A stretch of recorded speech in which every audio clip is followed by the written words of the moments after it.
Assalamu alaikum and welcome to Perspective. We'll be talking about the Chief of Army Staff's visit of the US right now. Of course, it's a bilateral visit to increase military capacity, training, also for regional balance. He's also spoken about issues, of course, like Palestine, Kashmir, and of course, military exercises to share tactics and strategy as far as US and Pakistan is concerned.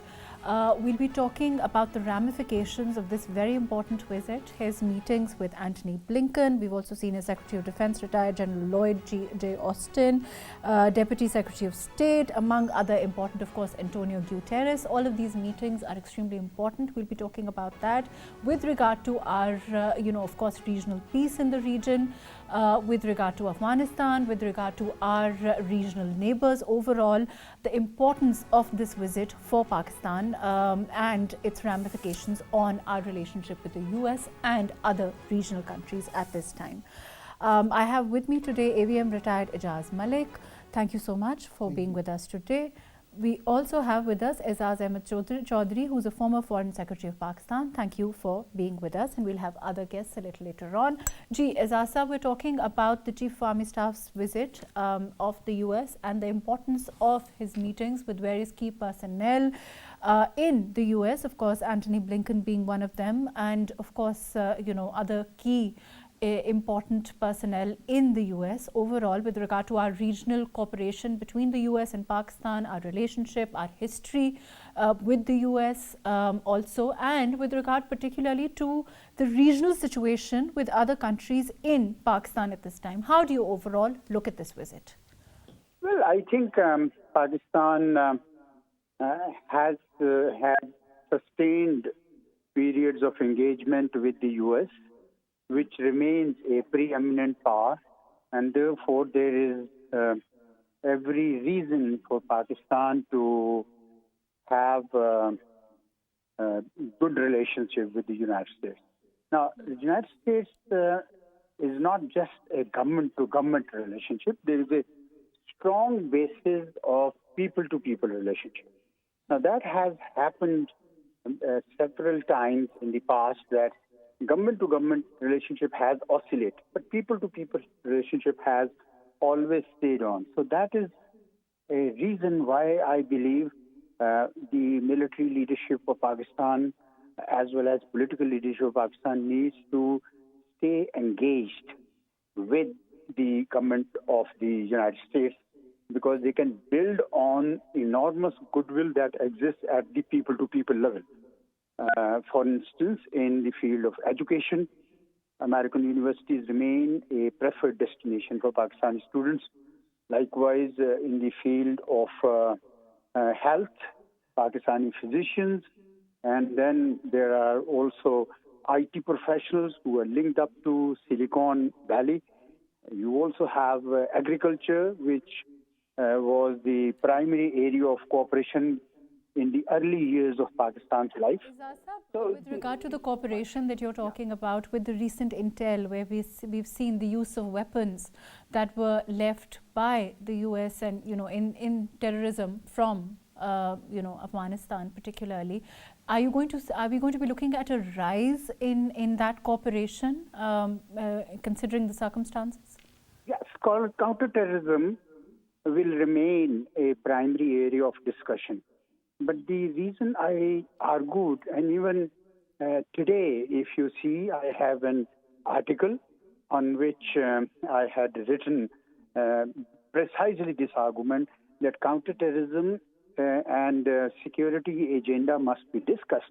But that's not the only issue to be discussed. And I hope that during this visit also, and maybe subsequent visits, a broad-based relationship will be pursued, which is not restricted only to counterterrorism, which is a very important area. I'm not denying its importance, but I believe that it should be a more structured and broad-based discussion. Yeah. Of course, and also we've seen issues like Palestine, we've seen issues like Kashmir also that have been discussed, and of course the visit with the meeting with Antonio Guterres also, particularly with regard to that. So other issues have been discussed. Yeah, that's right. I think all those regional and international issues are to be discussed, particularly the security situation in South Asia, where India continues to exhibit much greater tendency towards hegemony vis-a-vis smaller neighbors. So all these points must be discussed because India is drawing a lot of strength from its relationship with the U.S. So it's better for Pakistan to stay engaged with the U.S. Ijaz, would you say that, there have been, like you said, perhaps periods of, more engagement, and then there have been periods of less engagement with the US. Would you say that the kind of warm welcome that we've seen the COS receive, the preceding meetings also show that perhaps, our relationship is perhaps warmer, has been renewed? How would you say? I mean, what would you have to say to that? Yeah, Pakistan. You see, Pakistan has to have, as I indicated to you, its good relationship with the U.S. But there is always a question that U.S. is now in competition with China, and that sort of poses difficulty on several countries, including Pakistan, because we are next door to China, and we don't want to be part of any camp politics. And so therefore, we are trying to maintain a balanced relationship. Balance doesn't mean equal relationship. It only means that you need to have good relations with both with China and the United States. And in that context, I think what is most important is that our own national interest, and I would dare say our own national economic interest, should be the basis for every conversation that we have, both with the United States as well as with China. Ijaz, we talk about cooperation, of course, and then there is other, very close neighbor as far as China is concerned, and our relationship with China. Of course, they're not mutually exclusive. But how would you say, as far as the balance is concerned, when we talk about Pakistan and our relationship with the US, and now this new interaction that the COS has had with key personnel in the US and our relationship to China, with the background of CPEC also? Yeah. Can we make this last question, because I've entered another meeting place, but let me answer that question. You see, as I indicated, balance is not equity. Balance is not equality. You got to have relationship with both. And in my own article this morning in Daily Dawn, I had recommended that we should maintain, some kind of window for U.S. and the West in general. Just like we have a special window like CPEC for China, there should be economic zones where not only Chinese investors but also investors from the U.S., Europe, Turkey, Malaysia, and other countries should also be able to invest. The idea is to attract investments into Pakistan so that they can contribute to the stability of Pakistan. They should have stakes in the stability of Pakistan. That's the purpose. Fair enough. Thank you so much, Ijaz. Thank you for your very valuable time, and I hope you'll join us for longer next time. Ijaz, the same question to you. As far as our relationship with China is concerned, our overall balance of relationship, when we talk about CPEC, with the background of CPEC, of course, our interaction, like I said, the two are not mutually exclusive, and you don't see this, in terms of it can perhaps, America also has an interest there. Would you agree? Definitely, and this would not be something new, wherein Pakistan has a balanced relationship, as just His Excellency the Ambassador, Mr. Aizaz Chaudhry said. We need to have a balanced and very, cautious relationship, because there is a lot happening in Southeast Asia, and we cannot ignore the regional realities as well as the international, compulsions, which as a responsible nation we are supposed to be, whether we like it or not, somehow we are always, engaged in that. So as far as your question is concerned, we need to tread a very cautious path, wherein no particular issue or alignment take precedence over the other, because CPEC brings in essentially a lot of economic benefits.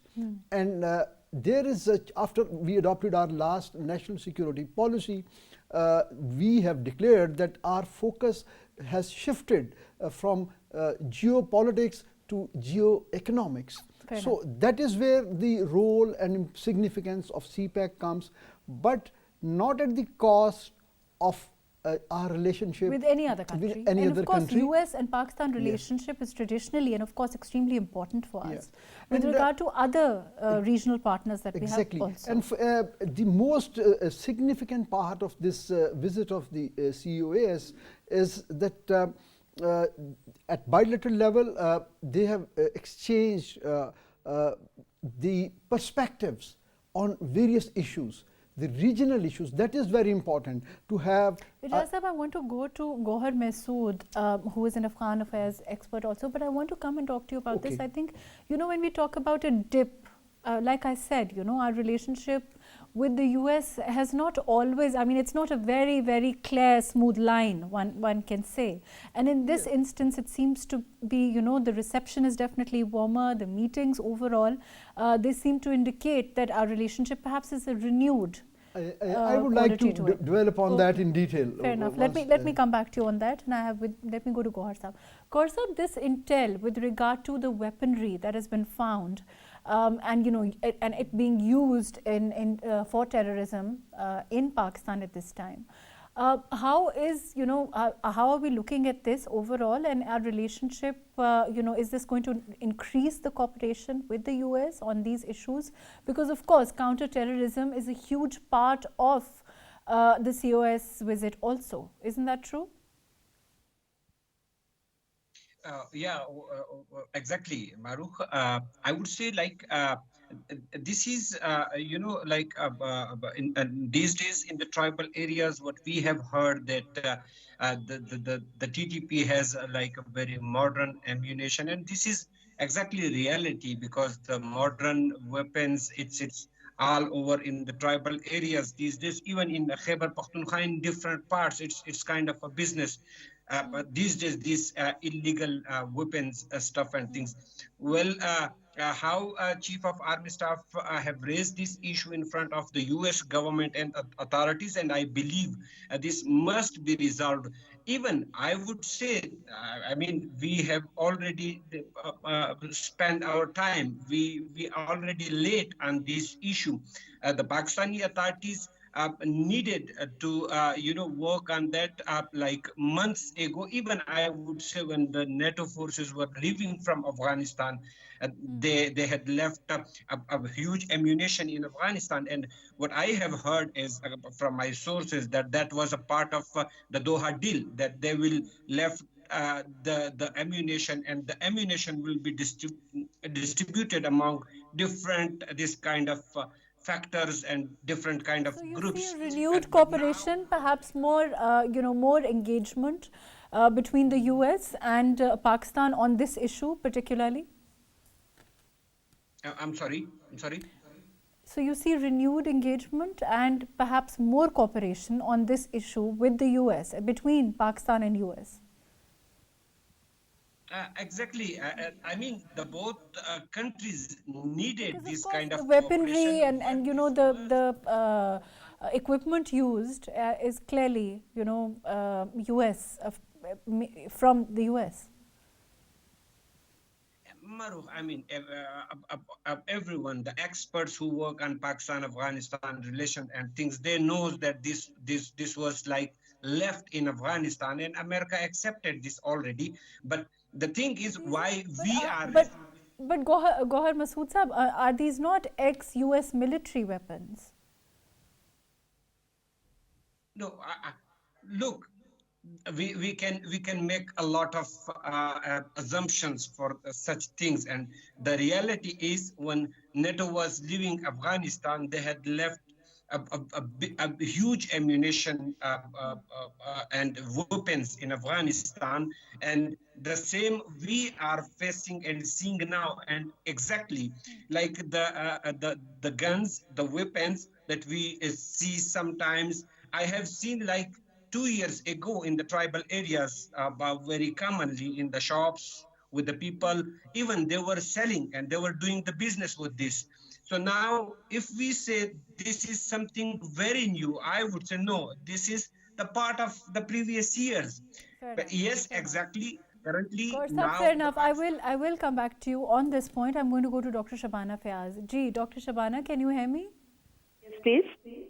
Ji, Dr. Shabana, as far as, I mean, at the home front, I think this is something that perhaps we need to discuss. We've seen the Sahi conspiracy and, do you think that preceding to that, perhaps there was a dip in our relationship which has now perhaps been remedied or no?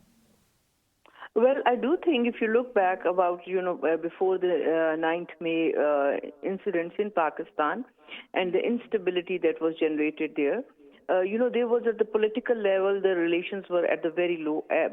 And because of the too much reading into the negativity from our side, and of course at the defense side, the relations were very much cordial even at that stage. But coming to this point, I feel that there is an upward curve in the US-Pakistan relations. And of course, there were decisions and there are policies of the US that Pakistan may not agree to. And this is just normal for all the states. It's not that once you are in a relationship with any state like China, Saudi Arabia, or any other, that you will have the 100%, the same interest pursued towards another side. So it is very right that we are on the learning curve, and rather we are on the listening curve as well after the fall of Kabul. So that is very important. So I think this is the right moment. So you see perhaps a renewed relationship, a more warmer relationship with the US after these meetings overall, and the level of these meetings as far as, and other issues of course have been discussed, our bilateral relationship and our renewed cooperation in these key areas being one of them. Of course, Kashmir and Palestine are also have been on the agenda and have been discussed by the COAS. Yes, Mahrukh, your question is very well taken. When we take stock of the upcoming events, or the relationships, we have to divide with US at the three levels. Allow me just 1 minute. At the national levels, our issues what we have been normally has been facing is regarding the defense cooperation, and that defense cooperation also resonated with what was going on in our neighborhood, and that is now has been come out very strongly and aggressively towards the Pakistan. And of course the people like TTP who were from Pakistan, and they are having the sanctuaries there, and they are not in control of the Afghan Taliban government, in charge in Afghanistan. So this is one point. And number 2 point is, I must say, the Pakistan-US relationship on the educational, cultural, trade-wise, or even the trade is very low, but still it has always been very strong.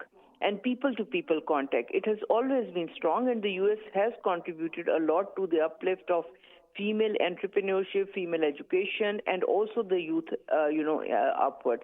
Coming to the global level, like you have said, on the specifically on the Palestine, U.S.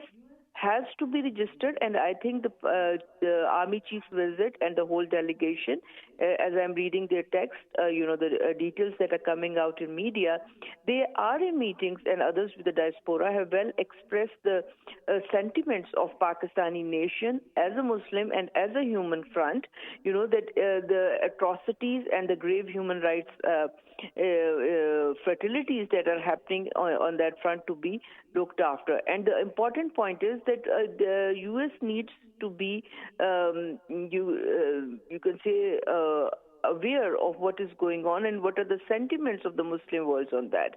So this is the maximum that Pakistan can do. Let me come back to you, Dr. Shabana. I'll go to Ijaz Sahab here. Ijaz Sahab, like I earlier said, our renewed relationship, and also with regard particularly to our, relationship with other bilateral, and also, US of course is cognizant of the kind of negative interference that comes in from our hostile neighbor.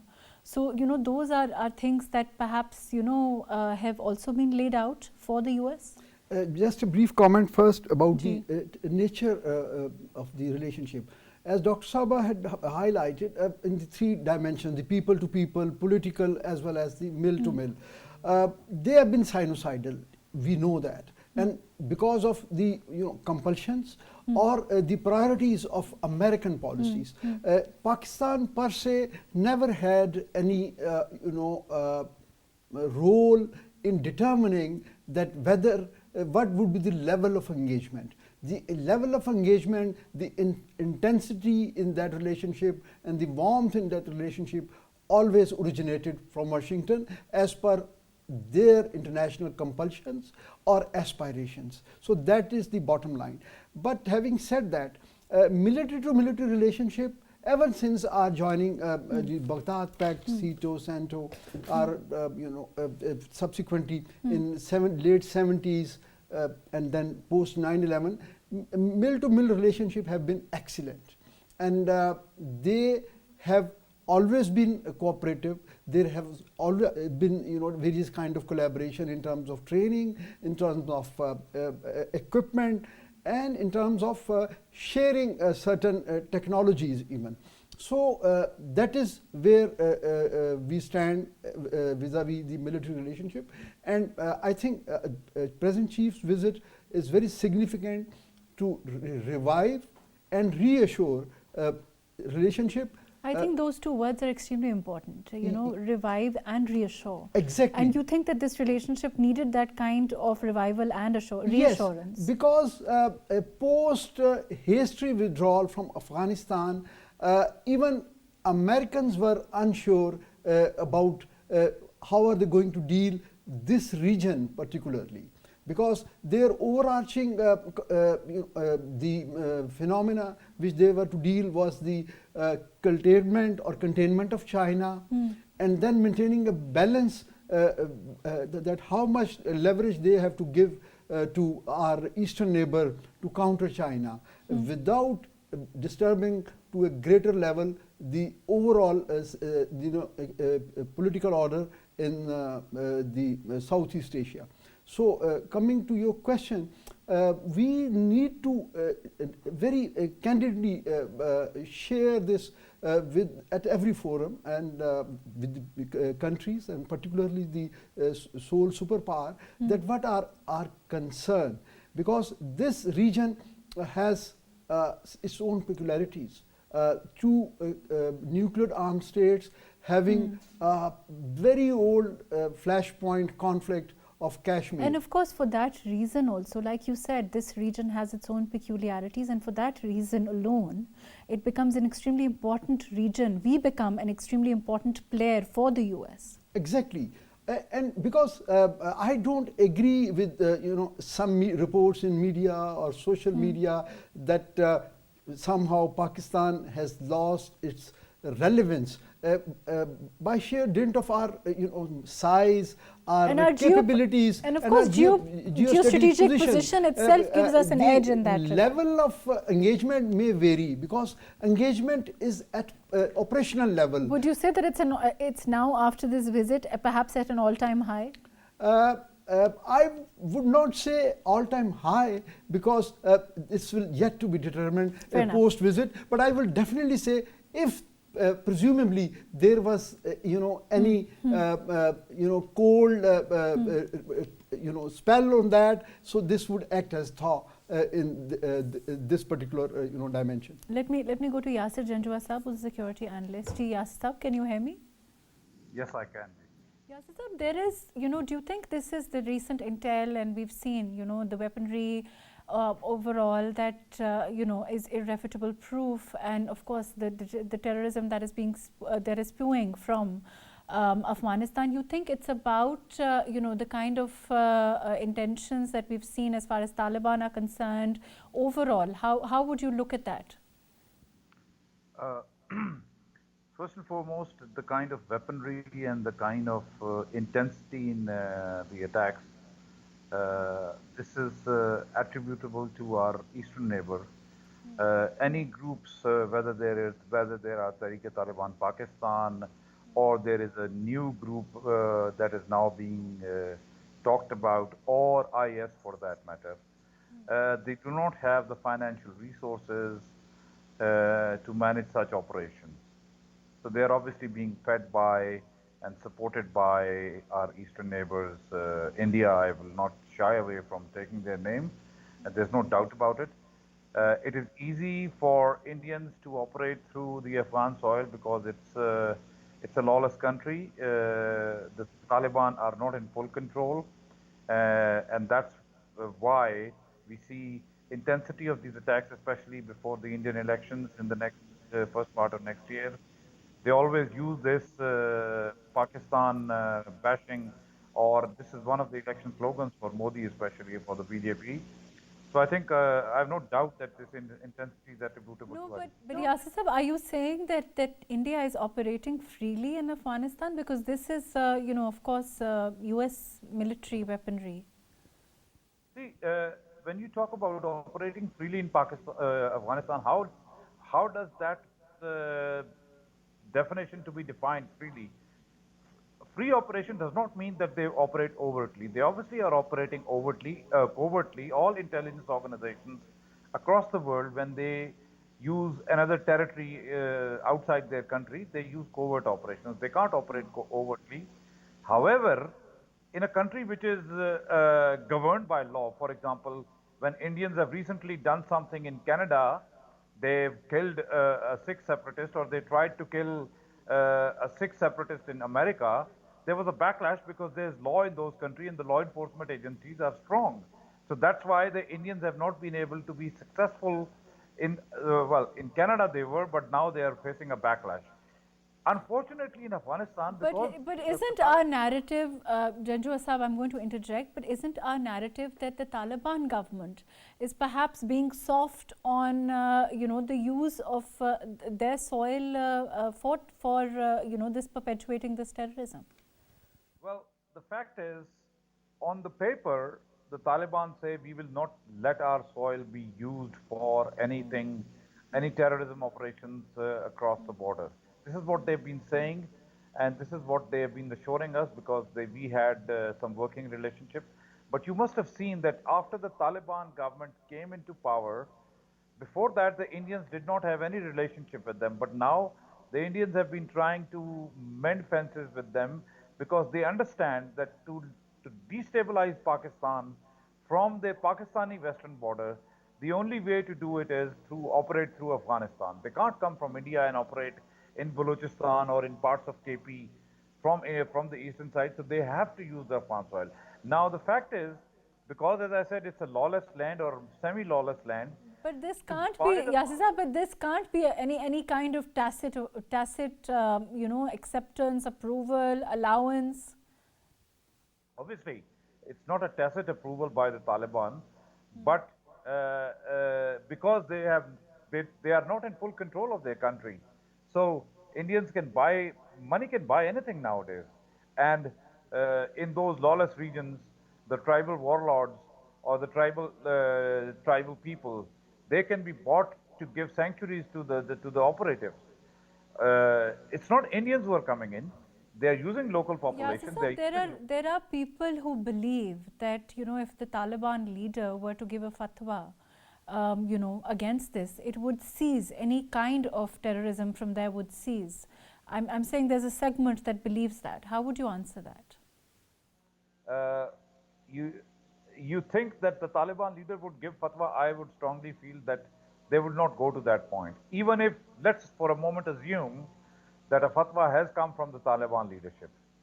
I would still try to hold on to my argument that they are not in full control. So just because the Taliban leader has issued fatwa, the people in all over Afghanistan are going to listen to them, I'm sorry, I don't believe. Because history has shown in last 2-3 years that the people in Afghanistan are not listening to the Taliban. If they were, the Taliban would not only be in control of Kabul only. The rest of the regions, they're just on their own basically. If anything, for example, I'll just give you a recent example. If Taliban were in control, they should have been in control of their embassy in New Delhi. They have not been able to control their diplomats, or the diplomats are not even listening to them. There's also, like, when the Afghan government came in, there was an argument, that they had broken the shackles of slavery, and that, they were now going to move away from that kind of, and they're going to move towards freedom and all of that. Then what happens to that argument? Is it flawed? How do you look at it? Well, that was a flawed argument. I don't buy that. The Taliban, even if they said, they even talked about, or the world would hear that the Taliban, this Taliban is a reformed Taliban. This is not the Taliban of the 90s. There's hardly any difference. You can now see there are, if not 100%, there are similar restrictions on women. So then if this is not, in your opinion, it is not that kind of reformed Taliban, then how do we deal with this Taliban then? Is it going to be any different? Unfortunately, like many other nations, if Taliban would not listen, I've been saying this in your programs in the past as well, if the Taliban cannot fix this, we'll have to fix this. Even if it means we'll have to cross the international border and go and fix this.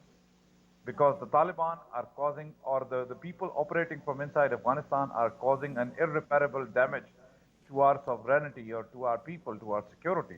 So the only way is to hold the bull by the horns and we go and fix it ourselves, because they will not, or they do not have the capacity, or they do not have the will to do that. You've seen in the last few days, even the Chinese have asked the Taliban to improve ties with the neighbors if they want any assistance from China, because everyone understands and realizes that the part of the problem is Taliban. We'll talk about China with regard to Taliban. I'll come back to you. I'm going to go to Ijaz Sahib here. Ijaz Sahib, do you agree? You think that, you know, what Yasir Sahib is talking about, is it not, I mean, this kind of drastic approach, is it the order of the day? How do you look at it? Actually, I would agree with him to the extent that it's, first and foremost, it is a capacity issue on the part of the Taliban regime in Kabul, and secondly, the intent. They even do not have intent to, you know, somehow. It's not about, you're saying it's not just about control, but more about intent. Intent. And then obviously we reserve the right to use of force in case this issue, you know, if it is being transported from their soil and they are only doing lip service, what option do we have? It may be, you know, drastic by some analysts, but seeing about 27% surge in, as compared to the last year, in the current year, and the incidences of terrorism which have happened in Pakistan, I think we should consider that as an option. And I would just like to give a brief comment about the use of weapons. It's not only the weapons. At operational and tactical level, you know, for example, they are using those protective vests. They are using night vision goggles, they are using communication. So this gives them an advantage and durability during the combat. Their own survivability would be enhanced. Right. So it's not only the firepower of latest weapons, but these are all these force multipliers that they are now using. So that should be a matter of concern, because our law enforcement agencies, unfortunately, other than the army, wherever it is available, they do not enjoy that luxury of having that high-tech equipment to them. Let me go to Dr. Shabana. Dr. Shabana, the same question to you. In the kind of scenario that we are looking at this time, the kind of situation we're in as far as the perpetration of terrorism is concerned, our ability to control it, of course, and also, you know, this approach to it. Do you think perhaps it needs to be remedied to that extent that Yasir Sahib is saying, or, you know, what's your opinion on this? I think I've been listening to all the respected opinions here regarding the Taliban and the way they are not controlling or how they can control. This is number one, and number two, what we can do. This is the most important question. Regarding the TTP, we have to admit that there are remnants of TTP in Pakistan across the border, and Pakistan Army has very successfully pushed the TTP out from the FATA areas, previously FATA areas, and also the other border parts of the Pakistan, also in areas of Balochistan as well. So that has been a very successful phase. Now, number two, coming to so there should not be any doubt. I really doubt that police does not have the ability, or the army does not have the ability. Even the people don't have the will. It is all there. It is, I think the time is, maybe the circumstances are taking a very critical twist. And that is, of course, has to do with what is happening in Kabul. But at the same time, I must say that dealing with Taliban, Afghan Taliban, to control or manage, they can't control it, as has been very rightly said, but to manage the threat coming from the TTP towards Pakistan and later countries as well, Pakistan has to be very skillful. We have been using the religious diplomacy, we have been using the political diplomacy, we have been using the youth to youth programs, we have been using the third party mediation women engagement program as well. Now, we are all very in a bad shape because, of course, recently the 23 people of our armed forces have received Shahadat, and that is very telling moment for Pakistan. So, what we do, we cannot be in aggressive stage. We have to understand that we cannot change the geography. And even for controlling the TTP across the border, as has been said, you cannot carpet or anything, take away the Afghan Taliban. So ultimately, there has to be very innovative side of approach that is into coming, and that is where the U.S. role comes into being. We are not going to give, that has been a big statement coming from some sides there, the giving the U.S. the bases and things like that. I think that is a very, very far-fetched idea. The first is to make them realize that the elements like TTP and the ISK, they are not only the threatening the Pakistan or South Asia. These things can give rise to or mushroom into the larger scale events or the larger scale terrorist bodies, and that can grip the major interest of the US and other parts of the big powers. And I think Dr. Shabana, on that, let me go to Yasir. I'll come back to you. Yasir, with regard to this, the change in approach, whatever we may call it, is it perhaps time for revisiting the National Action Plan, and of what, particularly, where we talk about perhaps getting our own house in order also overall? Definitely, Mahrukh, I think it's been 2014 was when we drafted the National Action Plan, so you're looking at about 9 years.